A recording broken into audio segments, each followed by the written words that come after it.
고린도전서 제2장 10절 말씀부터 3장 3절 말씀까지를 제가 읽어드리겠습니다.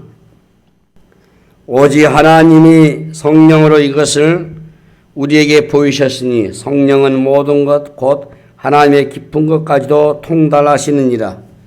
사람의 일을 사람의 속에 있는 영 외에 누가 알리요? 이와 같이 하나님의 일도 하나님의 영 외에는 아무도 알지 못하느니라. 우리가 세상의 영을 받지 아니하고 오직 하나님으로부터 온 영을 받았으니 이는 우리로 하여금 하나님께서 우리에게 은혜로 주신 것들을 알게 하려 하심이라. 우리가 이것을 말하거니와 사람의 지혜가 가르친 말로 아니하고 오직 성령께서 가르치신 것으로 하니 영적인 일은 영적인 것으로 분별하느니라. 육에 속한 사람은 하나님의 성령의 일들을 받지 아니하나니 이는 그것들이 그에게는 어리석게 보이며 또 그는 그것들을 알 수도 없나니 그러한 일은 영적으로 분별되기 때문이라. 신령한 자는 모든 것을 판단하나 자기는 아무에게도 판단을 받지 아니하느니라. 누가 주의 마음을 알아서 주를 가르치겠느냐? 그러나 우리가 그리스도의 마음을 가졌느니라. 형제들아, 내가 신령한 자들을 대함과 같이 너에게 말할 수 없어서 육신에 속한 자, 곧 그리스도 안에서 어린아이들을 대함과 같이 하노라. 내가 너희를 젖으로 먹이고 밥으로 아니하였노니 이는 너희가 감당하지 못하였음이거니와 지금도 못하리라. 너희는 아직도 육신에 속한 자로다.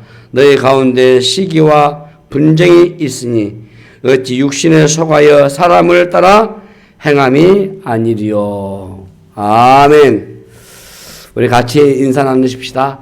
이제 오신 당신은 이 세상에 가장 아름다운 분이십니다. 집에서 같이 옆에 계신 분들하고 인사 나누시면 좋겠습니다. 한때 이 경제학자들이 창업자들 사이에서 한참 도는 얘기가 있었는데 이 이노베이션은 아웃사이더들이 일으킨다 이런 얘기입니다. 자, 이 말은 뭐냐면 혁신은 어떠한 집단이나 주도 세력을 가진 단체가 아니라 독자적인 입장을 고수하는 개인에게서 일어난다. 그런 의미입니다.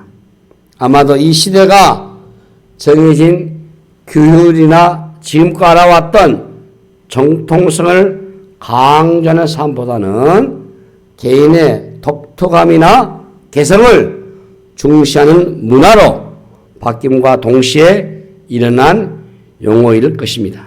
그러나 이와 동시에 함께 도는 얘기가 있는데 그것이 바로 아웃사이더는 애고니를 동반한다. 이런 말씀이에요.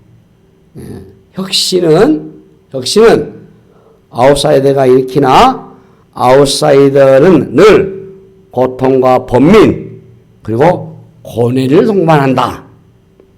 들리면 알 수 없잖아요. 이처럼 남들이 하지 않는 일을 하는 사람들의 삶에는 극명하게 부딪히는 도전들이 있어요. 세속의 일도 그러할진데 우리 신앙의 길을 가는 것에는 얼마나 많은 도전들이 있겠습니까? 신앙이 만만치 않거든요. 참 힘들어요. 신앙생활도 우리가 쉽게 생각하지 못합니다.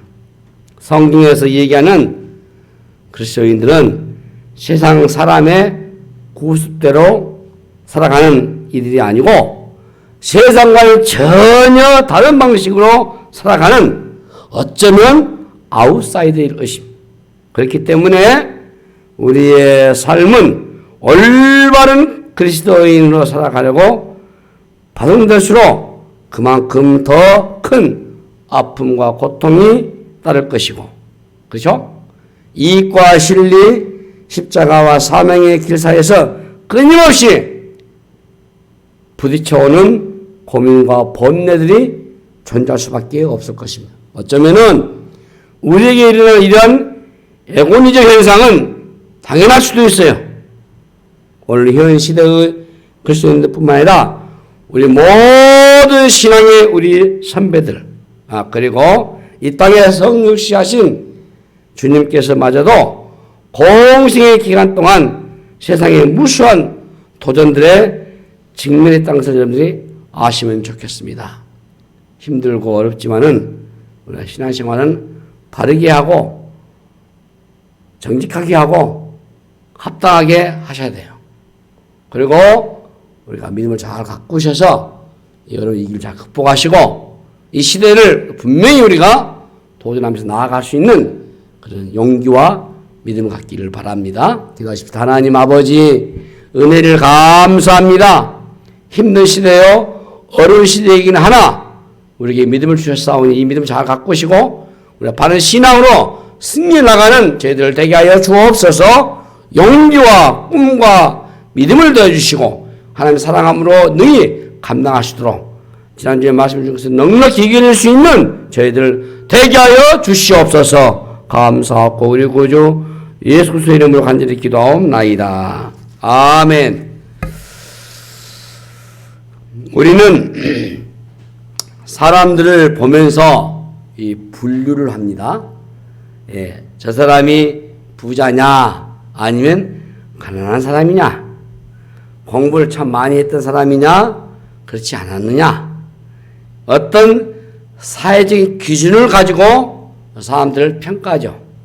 그런데 성경은 그런 부류에 관심이 없습니다. 성경이 관심을 갖고 있는 것, 특별히 오늘 바울이 우리에게 말씀하고 있는 분류는 두 가지예요. 그가 육신에 속한 자인가 아니면 영에 속한 자인가 하는 겁니다. 세상은 모두가 육신에 속한 자들이라고 해요. 육신에 속한다라는 말은 세상으로부터 온 영의 지배를 받는 것. 그러니까 영에 속한 사람은 하늘로부터 온 영의 지배를 받고 영에 속한 사람인가 육신에 속한 사람인가에 따라서 그 사람의 인생의 결론이 나버려요. 이 바울은 영과 육을 구분하고 있고 가는 길이 전혀 다르다고 말하고 있어요. 사실 우리 그리스도인이라면은 세상이 흔히 얘기하는 어떤 잣대를 가지고 또 그 사람들을 평가하기보다는 그가 과연 영에 속한 자인지 육에 속한 자인지를 알아보는 그런 관점의 차이가 먼저 일어나야 할 것입니다. 왜냐하면 이것이 우리 인생의 모든 것을 바로 결정하기 때문인 것입니다. 그래서 겉으로 보면은 비슷하게 살아가지만은 그 안을 들여다보면은 이 두 가지로 우리의 인생의 결론이 나버립니다. 우리의 모든 가치와 삶의 관점이 바뀌어버린다라고 할 수 있어요. 이것이 바로 오늘 고린도 교회 안에서 일어난 문제입니다.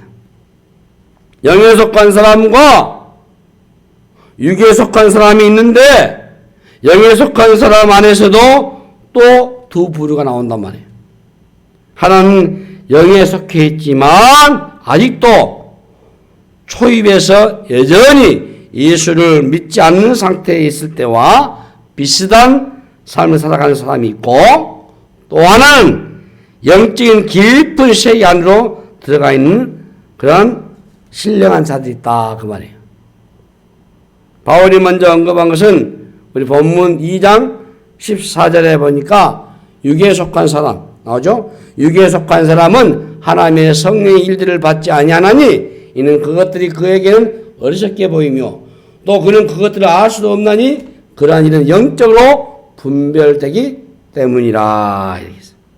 그러니까 육에 속한 사람들은 성령의 일들을 받지 않았기 때문에 성령으로 일어나는 모든 일에 대해서는 어리석게 본다라는 것입니다. 영적으로 일어나는 모든 일들은 성령께서 분별하게 해야 할 수 있기 때문에 영적인 눈이 아예 뜨이지 않는 사람에게는 영적인 일들은 매우 바보스럽게 보인다는 거예요. 그래서 바울은 이런 사람들을 가리켜서 육에 속한 사람이다 이렇게 단정을 짓고 있어요. 그러니까 육에 속한 사람은 우리 흔히 늘 마주치는 자연인들, 성령님이 없는 사람들, 성령님이 계시지 않기 때문에 당연히 영적인 세계에 문의할 수밖에 없고 영의 기능이 전혀 작동하지 않는 사람들. 바울은 이것을 에베소서 2장에서 말하기를 허물과 죄로 죽었던 너희라 이렇게 표현하고 있어요. 여기서 매우 중요한 것은 과거형을 쓰고 있는데 죽었던 너희들, 허물과 죄로 죽었던 너희들. 죽었던이라는 것은 몸만 살아있는 거지 영의 기능이 살아있지 않는 것으로 영은 이미 세상의 지배를 받고 있다 하는 겁니다. 이들은 진리에 관해서 알지 못하고 하나님의 일들을 분별할 수 없는 그런 눈이 전혀 없어요.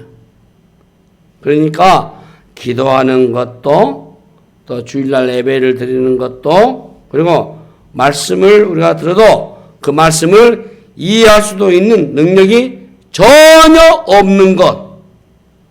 아무리 지식이 많고 세상에 지혜를 갖춘 사람이라 할지라도 영의 말씀을 그네들은 알아듣지를 못합니다. 그래서 은혜가 무엇인지 믿음이 무엇인지 하나님이 누구신지 알지 못해요. 오직 자기들의 실력, 자기의 능력, 자기의 지혜, 자기의 지식만을 의존하고 그것만을 자랑하고 살아가는 사람들 향해서 바울은 육에 속한 자라 이렇게 단정을 짓고 있어요. 오늘날 과학이 발달했고 인공지능 로봇을 만드는 이 첨단의 세상이지만은 영적인 것이는 무관하게 살아가고 있어요. 그래서 성령의 일들을 전혀 알지를 못해요. 우리 본문 3장 1절에서 또 다른 불을 설교하고 오는데 바로 육신에 속한 자가 나옵니다. 자, 우리 본문 3장 1절에 형제들아 내가 신령한 자들 대함과 같이 너에게 말할 수 없어서 육신에 속한 자고 그리스도 안에서 이런 어린 아이들을 대함과 같이 하는다 이렇게 했어요. 육신에 속한 자 이건 앞에 나온 육에 속한 자와 구분됩니다. 이게 육에 속한 자와 육신에 속한 자가 구분된단 말이에요. 육신에 속한 자라는 말은 예수를 믿는 사람이긴 한데 영적인 기능이 매우 약하게 작동되어 있다. 이렇게 여러분 생각하면 좋겠어요. 이게 육신에 속한 자가 있고 육에 속한 자가 있고 잘 보세요. 이 고린도 교회 안에 이런 부류가 많이 있었어요. 이 육신에 속한 자는 바울은 어린 아이들이라고 말하고 있어요. 일반 자연인은 육에 속한 자고 믿음이 약한 어린아이 같은 자는 육신에 속한 자인데 자라야 하는데도 도무지 자라지 않는 사람들 이들은 예수를 믿기 전이나 예수를 믿고 난 이후에나 별로 차이가 없어요.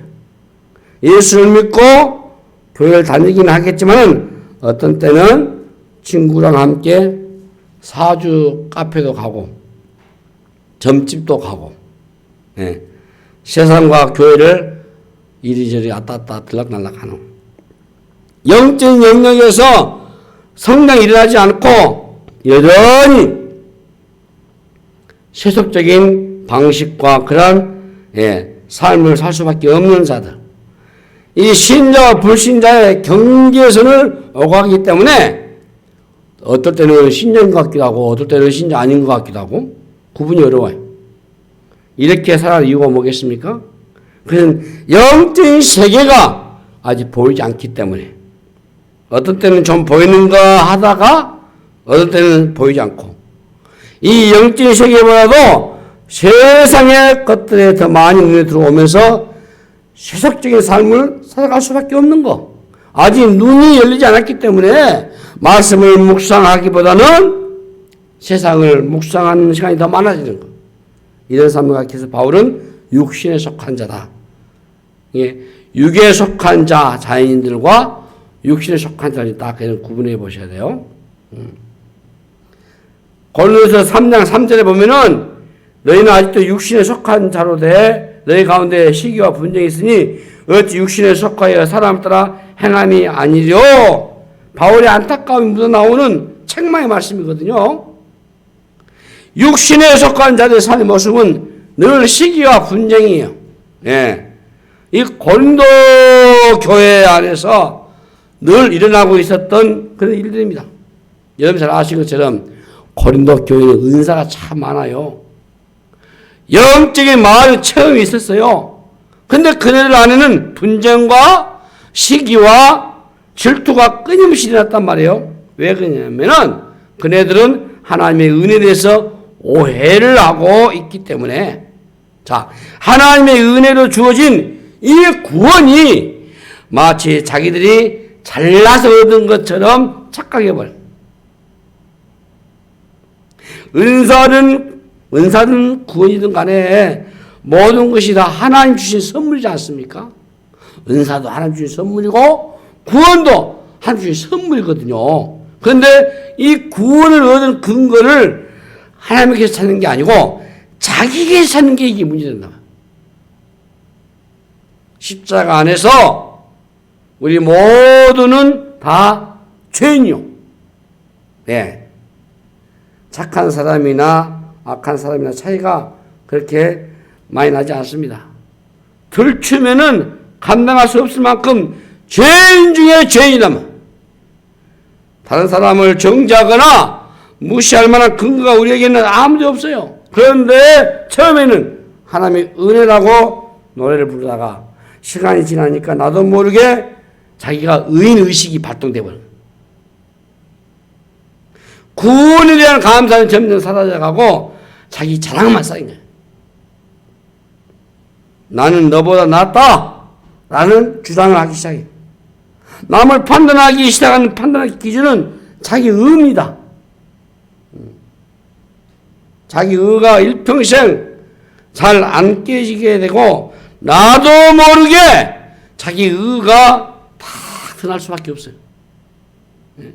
어떤 조건을 걸면서 이걸 비교하기 시작하거든요.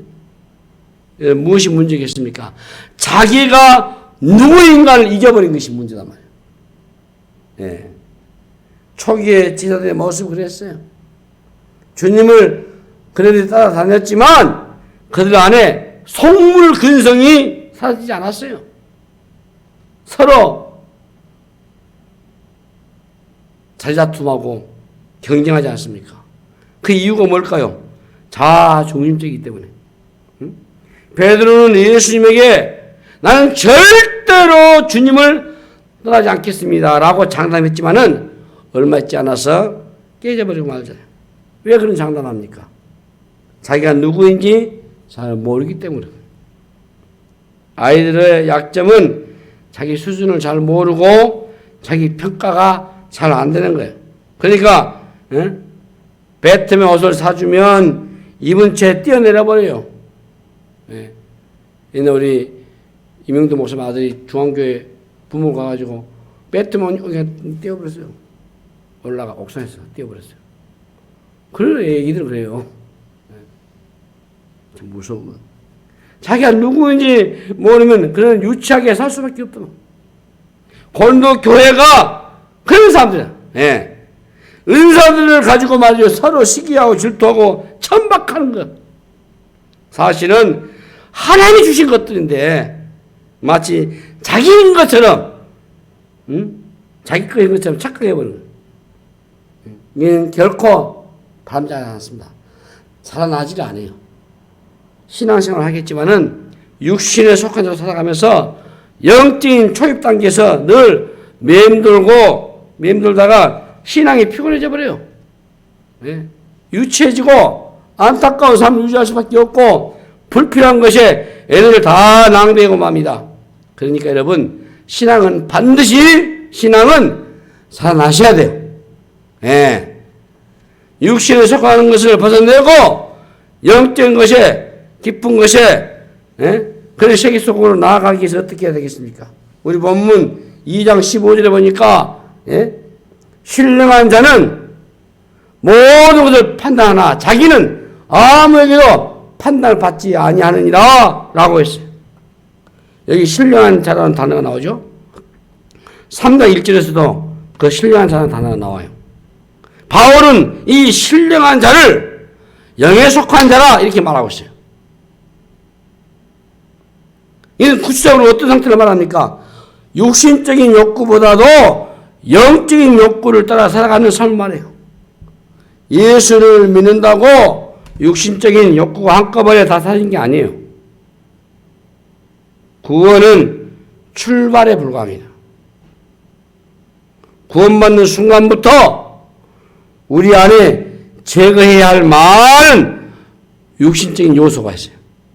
바울이 여기에서 쓴 이 육신은 죄성의 지배 아래에 있는 육체를 말한 거예요. 쉽게 죄를 지을 수밖에 없는 성향을 가진 존재를 말하는 거예요. 지금 고린도 교회가 그런 모습이단 말이에요. 예.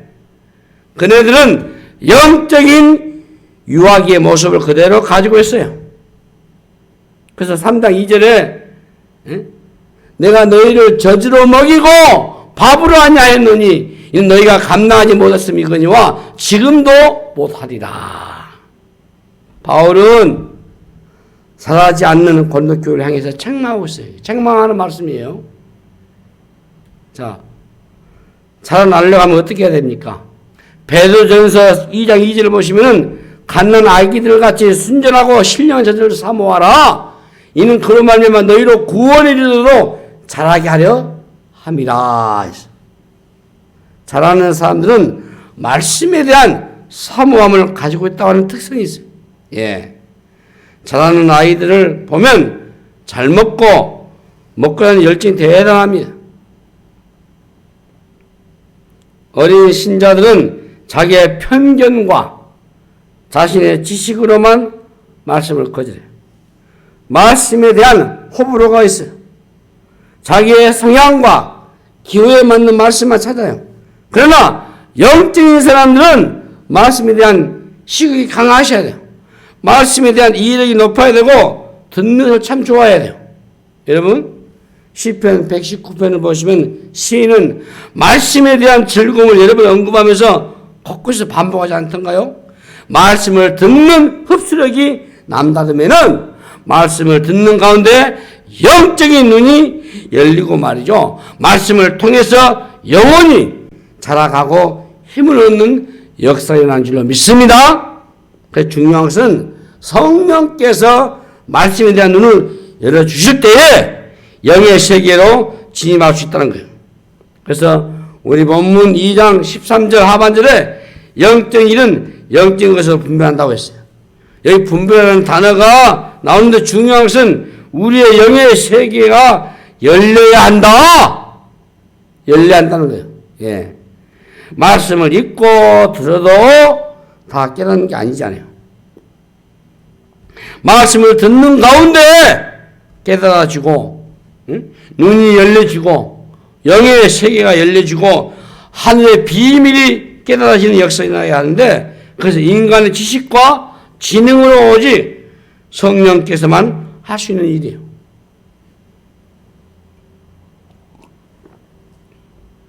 성령이 우리의 영적인 눈을 열게 하셔서 분별하게 하셔야 돼요. 마태복음 16장에 보시면은 베드로의 위대한 고백이 나오죠. 예. 16절 17절에 바요나 시몬아 네가 복이 있도다. 이를 내게 알게 아니는 혈육이 아니요 하늘에 계신 내 아버지시니라 라고 주님이 칭찬해요. 성령이 그 고백을 하게 하셨다고 하는. 요한복음 3장에 보시면은 니고데모는 지성인으로서 그 당대 최고의 엘리트에 속한 사람이에요. 그러나 주님과의 대화에서 그의 영적인 무지를 드러내요. 예수님께서 거듭난다라는 말씀을 하실 때 그는 내가 이 나이에 어떻게 또다시 어머니 뱃속에 들어갔다 나올 수 있습니까? 라고 대묻지 않습니까? 거듭난다는 개념을 육적인 개념으로만 이해한 것이에요. 그는 육신에 속한 자이기 때문에 육으로 해석하려니까 영의 진리를 이해할 리가 없지요. 인간의 지성이란 영의 세계를 이해하는데 별로 도움이 안 돼요. 은혜를 받고 성령을 체험하고 나게 되면 우리의 지성이 아주 기가 막히게 쓰임받을 수 있겠지만은 성령을 받기 이전에 지성은 하나님의 진리를 깨닫는 데 도움이 안 되고 오히려 방해만 될 뿐이에요. 신앙은 무지의 구름이 다 걷혀지고 영의 눈을 뜨는 거예요. 응? 이건 다른 것이 아니고 분별력의 싸움이에요.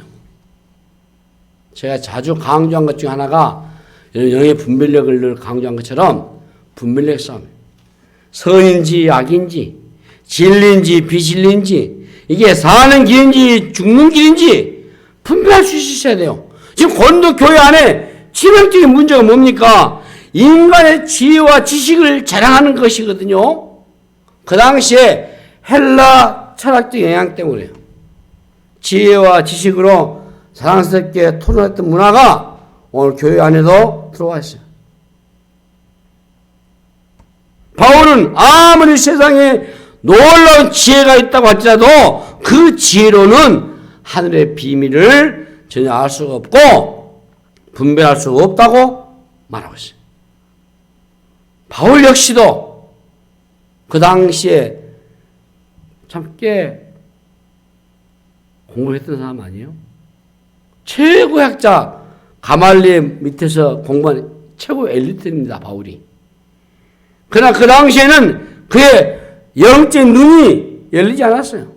최고의 학문에 도달했지만은 영의 눈이 열리지 않으니까 엉뚱한 길을 갖고 그리스도의 십자가에 대적하는 자가 되고 맞죠. 고린도전서 1장 21절 보면은 하나님의 지혜에 있어서는 이 세상이 자기 지혜로 하나님을 알지 못하므로 하나님께서 전도에 미련한 것으로 믿는 자들을 구원하시기를 기뻐하셨다고 했어요. 전도에 미련한 것으로 구원을 하셨다. 하나님이 미련한 방법을 사용했다고 하는 거예요. 인간들에게 미련하다고 여기질 각오를 하신 거예요. 세상이 보기에는 미련해 보이는 것이겠지만 이것은 하나님의 능력이고 하나님의 지혜입니다. 인간의 지혜는 영의 세계를 보는데 방해가 될 뿐이에요. 여러분, 십자가의 도는 세상적인 관점에서 보게 되면 전혀 매력적이지 않아요. 그래서 고린도전서 1장 18절에 십자가의 도가 멸망하는 자들에게는 미련한 것이고 구원을 받는 우리에게는 하나님의 능력이라 라고 말씀하신 거예요. 멸망하는 자들은 십자가의 도에 거부감을 가지게 됐어요. 그러나 십자가는 하나님의 능력이고 하나님의 지혜입니다. 아무리 신령하다고 해도 십자가를 알지 못하면은 그를 신령하다라고 말하기 어려워요. 아무리 심한 도를 깨닫다 할지라도 십자가를 알지 못한다면은 그는 아무것도 아니에요. 그러나 우리가 십자가를 알고 십자가 비밀을 깨닫게 된다면 이거 엄청난 일이죠. 자, 우리 기독교를 상징하는 것은 십자가입니다. 그렇죠? 십자가는 2000년 전에 로마에서 사형 집행을 하는 하나의 도구였을 뿐인데 그리스도가 십자가의 죽으심으로 말미암아 그리스도의 십자가는 기독교 진리의 핵심 중에 핵심이 되어버린 거예요. 이 기적 중에 기적은 바로 십자가 안에 눈을 뜨는 것입니다. 십자가 안에 감춰져 있는 하나님의 비밀을 깨닫는 겁니다. 그래서 십자가에는 우리 기독교의 진리의 처음 알파와 마지막 오메가예요. 창세기부터 요한계시록까지의 얘기하는 메시지가 바로 십자가입니다. 십자가를 발견하면은 성경은 자연스럽게 다 풀려지게 되어 있어요. 모든 것을 다 알아도 십자가 비밀을 모르면은 영은 닫혀 있을 뿐이에요. 그래서 그리스도의 십자가는 하나님의 지혜인 것입니다. 수없는 지식과 지혜가 엄청나다 할지라도 하나님의 지혜에 버금갈 수 있겠습니까? 세상의 모든 것은 하나님에 의해서 설계가 되고 돌아가게 돼 있어요. 인간의 지혜는 거기에 견딜 수가 없어요. 그런데 그 하나님의 지혜가 바로 십자가. 실패해버린 인간을 구원하기 위해서 하나님의 거대한 계획과 모든 하나님의 열심과 하나님의 열정이 바로 십자가 안에 감추어져 있단 말이에요. 그래서 십자가를 통하여 하나님의 능력이 나타났어요. 이 십자가의 눈이 열리셔야 돼요. 십자가의 렌즈를 통해서 비로소 우리는 하나님이 누구신지를 알 수 있는 거예요. 십자가를 모르면은 하나님이 누구신지 어떤 분인지 알 길이 없어요. 십자가를 통해서만 하나님이 누구신지 아시고 하나님께로 나아갈 수 있을 것입니다. 십자가의 눈을 뜨게 되면은 이전에 보이지 않았던 것이 보이기 시작할 것입니다. 십자가에서 눈이 열리게 되면은 사물과 사건과 모든 것이 다 달라질 거예요. 그래서 십자가를 통해서 내가 누구인지를 아셔야 돼요. 이 고린도 교회가 아주 유치했던 이유는 이 십자가를 몰랐기 때문에. 그러니까 유치찬란한 비교와 경쟁과 시기와 질투와 싸움을 한 것이에요. 자기를 드러내게 돼 있어요. 십자가는 죽는 것이고 자기를 부인하는 것이지 않습니까? 처음에 바울도 십자가를 몰랐어요. 예. 바울은 십자가의 대적자로만 살았어요. 그래서 자기 의에 가득 차가지고 예수 믿는 사람들을 잡아 가운데 아주 죽인 데 앞장섰어요. 스데반이 죽인 데도 앞장서고 말이죠. 그런데 십자가의 예수를 발견하고 나니까 자신이 죄인 중에 괴수다고 하는 것을 알게 됐다. 하나님을 잘 섬긴다고 생각했는데 십자가를 모르고 하나님을 섬기니까 하나님과 반대가 되는 길을 걸어왔던 것이요.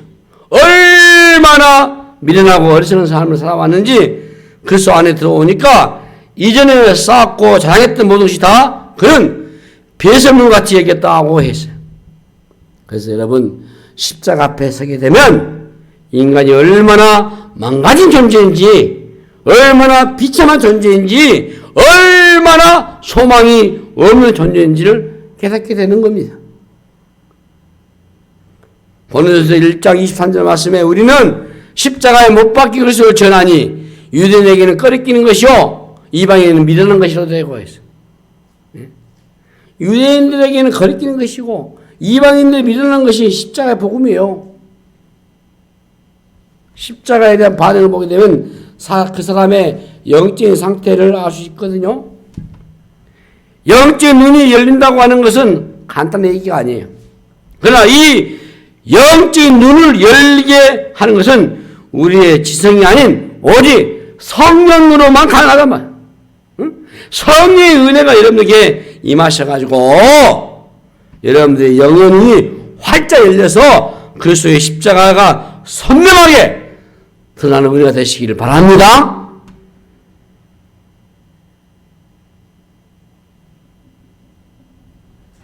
왜 우리가 후회할 일을 반복합니까? 육으로는 성령을 일할 수 없어요. 성령을 할 수 없어요. 육신의 눈으로 보면은 영의 일들이 얼마나 어리석고 무가치하게 보이는지 몰라요. 십자가의 눈이 열리면은 하늘의 비밀이 열릴 것입니다. 하나님이 우리에게 말씀해 주시려고 하는 메시지의 핵심은 바로 그리스도의 십자가. 십자가만이 잃어버렸던 신라곤을 회복시키시고 인간의 실패에 대한 하나님의 구원의 완성을 이루실 것입니다. 십자가는 우리의 모든 질문이 자비되기도 하고 또 남은 줄로 믿습니다. 하나님의 능력이고 지혜이기 때문에 하나님 우리에게 줄 수 있는 최고의 선물은 그러므로 십자가입니다. 여러분들이 코로나19에서 참 많이 힘들고 지쳐있고 자존감도 무너지고 상처도 입고 실패하고 그러신 분들 많이 계실 겁니다. 심지어 어떤 목사님 그러시더라고요. 예배가 생명이라고. 뭔 예배가 생명이요? 예수가 생명이지. 근데 나는 그렇게 봐요. 목사님, 목사 말이 어폐했습니다. 예배는 우리가 하나님께 제사 드리는 구약의 제사가 신약의 예배고, 이거 우리가 하나님이 가장 기뻐하는 것이기 때문에 예배를 소홀해서는 안 되죠. 더 중요한 것은 생명은 예수님이에요. 예수 없는 예배가 얼마나 많다고요. 그거 곤란해요. 거기 깔끔하더라고. 아예 구분 못한 것 같아요. 우리의 생명은 예수님이세요. 우리의 구원은 예수님 뿐이셔요. 십자가의 복음 뿐이셔요, 여러분. 십자가의 복음이 영광스럽고 거룩한 하나님의 복음이고 이게 우리의 생명이에요. 이 생명을 받은 자로서 우리가 하나님을 예배하고 섬기는 것이지. 이 우선 순위가 아주 곤란해요. 여러분들이 자존감이 무너지고 지치고 상처되고 그럴 겁니다. 그럴 때 우리는 다른 게 없어요. 십자가를 붙드셔야 돼요. 십자가 뿐이셔요. 다른 사람과 비교하고 경쟁하고 내가 더 나은 사람이 되어보려고 아무리 애써도 거기는 여러분 답이 없어요. 세상으로부터 온 영이 우리를 자유롭게 하지 않습니다. 우리를 진정으로 자유롭게 하는 것은 그리스도의 십자가 뿐이에요. 세상에서는 사랑이 다 끊겨지고 관계가 다 끊겨져도 그리스도의 십자가는 하나님과 우리의 관계를 온전하게 회복시켜 주고도 남는 역사가 일어나는 줄로 믿습니다. 여러분들이 애롭든지 힘드시든지 고통스럽든지 억울하든지 간에 단대하지 마시고 주님의 십자가만 붙드시고 주님의 십자가만 묵상하시기를 바랍니다. 그래서 십자가 앞에 가보세요. 십자가를 통해서 그리스도가 우리에게 말씀하시는 그 음성에 귀 기울이시길 바랍니다. 십자가는 사상이 아닙니다. 십자가는 어떤 정보도 아닙니다. 십자가는 그저 능력이고 하나님의 지혜일 뿐이에요. 건도 교회가 그 십자가를 경험하지 못하고 영의 눈이 열리지 않고 분별력이 없으니까 자기들끼리 싸움을 한 것이에요. 예. 교회에 십자가가 없어져 버리면은 영적 어린 아이들이 가득한 공동체가 되고 말아요. 그 교회는 싸움이 그치진 않아요. 우리 삶에 딱 하나입니다. 그래서 십자가만 남으면 되는 거예요. 예. 바울은 십자가만 자랑하기를 원했어요. 그것이 세상에 흔들리지 않고 살아가는 승리의 비결인 줄로 믿었어요. 사랑하는 성도 여러분, 말씀을 마무리하겠습니다. 우리는 영에 속한 자가 되셔야 합니다. 성령이 우리의 눈을 열어서 분별케 하신 그 진리를 알게 하시고 그 진리의 한가운데로 그리스도의 십자가가 있다는 사실을 알고 십자가에 더 깊이 나아가서 십자가에 여러분들 깊이 당근질하시고 십자가를 붙잡고 살아가시기를 바랍니다. 그리스도의 십자가를 통한 진리는 오늘도 변함없이 우리의 삶을 승리케 할 것입니다. 코로나19가 힘들고 지치지만은 십자가의 복음을 여러분들 붙드시고 의지하시고 영적 눈을 깨우셔서 여러분 십자가만 자랑하고 성령님의 이끌 살아가는 은혜가 되시기를 주님의 이름으로 축복합니다. 기도합시다. 하나님 아버지 은혜를 감사합니다. 육에 속한 자가 아니고 육신에 속한 자가 아니고 영에 속한 자로서 성령님이 우리를 분별케 하시고 진리의 말씀을 주셔서 믿음으로 나아가게 하시며 십자가의 주님을 바라보고 우리 영이 열려서 승리에 나가는 자들 되게 하여 주시옵소서. 바르고도 합당한 믿음의 삶이 되게 하시고 하나님 우리가 이 세상의 방식이 아니고 하나님의 방식을 갖고 승리에 나가도록 역사하여 주시옵소서. 감사하고 우리 구주 예수 그리스도 이름으로 간절히 기도하옵나이다. 아멘.